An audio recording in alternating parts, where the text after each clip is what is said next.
we're being joined tonight by Merit J. Merit J is a sports journalist. He joins us all the way from Port Harcourt, where he's been observing all the action at the ongoing Nigeria Basketball Premier League playoffs. Merit, thank you so much for coming through tonight on Game On. It's a pleasure to have you on the show. There you are, Merit. Yeah, so the action has been non-stop. It's been end-to-end on the court.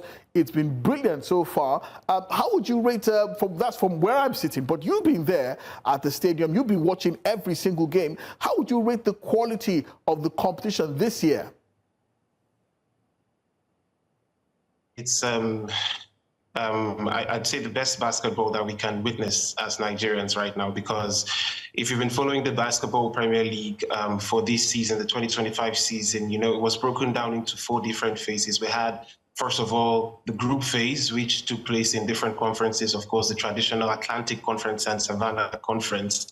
And then we had the intergroup phase, and now we're having the final 8, which is the playoff phase, after which we'll have the final 4, where the champions will be crowned. So there's been a lot of basketball leading up to this phase 3, and it's no surprise for me that we're seeing these players and these teams put up really good showings. Maybe not so great on day 1, even if we had some thrilling encounters on day 1, but as the days go by, day 2 was electric. We saw, especially the final game on day 2, where Rivers Hoopers, had their backs to the wall in the opening quarter, but found a way to turn things around. And today, day 3, the excitement keeps building on and on. So I'd say it's the best of Nigerian basketball on display here in Port Harcourt so far. Merit, let's talk about the defending champions, Rivers Hoopers. They've been looking particularly ominous.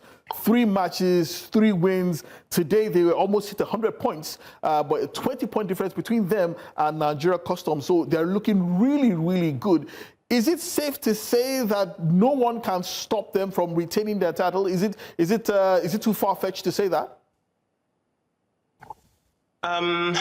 Well, this is sport, not just in basketball. This is sport, particularly basketball, where anything can happen, But if you give Rivers Hoopers, if you tip them as the team to beat, then you will be 100% correct. I mean, they're defending champions, won the title in 2023, went to the BAL in 2024, finished 3rd at the BAL, which is Africa's biggest club basketball tournament, won the title again in 2024, and they're hoping to do a 3-peat this year. They have a good squad. They have one of the best, if not the best, basketball coaches in Nigeria. Was BAL coach in 2024, talking about Coach Ogo. So, they have all the elements to be that team, to retain the title, to win it again, right? But this is basketball, this is sport, and you never say never. We've seen upsets happen in the games. One of the matches for today, the game between Lagos Legends and Gboko City Chiefs, a lot of people had Gboko City Chiefs as the favorites, and rightly so. But at the end of the day, it was Lagos Legends who beat Gboko City Chiefs.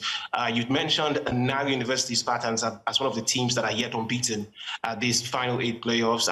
Going into the playoffs, who would give Nile University a chance of being unbeaten after 3 games? But they are unbeaten and they're playing really good basketball. So, yes, Rivers Hoopers are the favorites. Yes, they have what it takes to retain the title, but this is basketball. You never say never.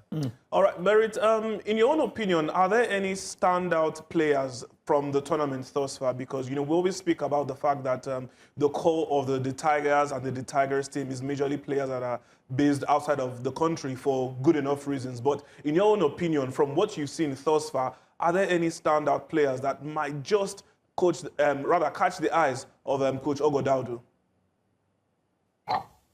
Yes, they have been standout players. We don't want to delve into the issue of, the roster for the national teams, the Tigers, the Tigresses. We know what happens then. But as far as our home-based players go, the issue has never been the talent. We have talented players playing basketball in Nigeria. The issue has been, the platform for these stars to shine. And thankfully enough, at this final 8 playoffs we're witnessing right now, we're seeing young players, doing great things. For example, there is a young man named Tolani Buhari who plays for Lagos Legends. He's been one of the stars of the tournament, unplayable on his day. There's also Victor Sunday for the Rivers Hoopers team. It's a team that is filled with a lot of experience, but these young players, these young stars, still find a way to shine. And then we have to give kudos to the veterans as well. They've been playing the game for a long time, the likes of David Godwin, the likes of Iwe Agu, Victor Koko for the Rivers Hoopers team, Azwoma Ike as well. But it looks like they've not aged a day because they're still putting up good performance after good performance. I mean, playing at this level at the Nigeria Basketball Premier League in a Final 8 when we've filtered across all the basketball teams and we have the 8 best basketball teams, these guys still, find a way to shine. So yes, the talent is there. We have been wowed by many of these guys, and I'm sure Coach Ogo has his eyes open if it comes to selecting any of these players for the national team. I'm sure he would know which players best fits, to represent the green and white of Nigeria. All right, Merit, one more question from me. I want to know, how would you rate the organization of the tournament thus far? I mean, the earlier stages were not televised. I believe this one is at this point in time. How would you rate the organization from, allowing people to come into the arenas and then organization of the teams to everything on these days that the games have been ongoing? How would you rate the organization? Honestly, I'd have to give kudos to, first of all, the MBBF, the League Management Committee of the MBBF, with the way that they've held things down on their own parts. They have done a great job. And secondly, the River State government has done a great job as well, hosting the Final 8 playoffs.